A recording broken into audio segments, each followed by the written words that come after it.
అన్న ఈ రెండు తీసుకున్నా ఎంతనా? 100 రూపాయలు తమ్ముడు. 100 రూపాయలా అన్న? నా దగ్గర 50 రూపాయలు ఉందినా. సర్లే 50 రూపాయలు ఇచ్చేయి. అన్న నేను అబద్ధం చెప్పినా, నా కాడ 20 రూపాయలు ఉందినా.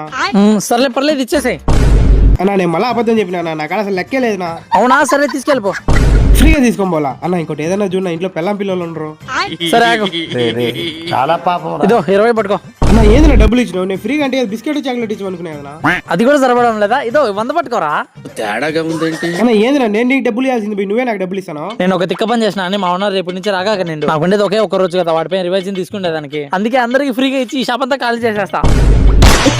అబ్బా నువ్వు చాలా తెలివినాడు అన్న. చాలా థ్యాంక్స్ అన్న. చాలా థ్యాంక్స్. పర్లేదు ఎంజాయ్. ఇంట్రోల్ చేసిన దానికి ఫోన్లే పాపం శాలరీ ఇద్దాం అనుకున్నా. అన్నా నువ్వు మారవురా, నీకు ఇట్ట కాదురా. త్వరనా బట్ట షాప్ లోంచి. ఏరా తమ్ముడు ఏం చేస్తాంటావు నువ్వు? ఖాళీనే అన్న. కేఫ్ లో పని చేస్తావా? చేసుకుంటా అన్న. సరేదా ఒక్క నిమిషం నా. బయటికి పోరా. బయటికి పోరా నీ అబ్బా. కంటి పాపకు నేను లాల పోసే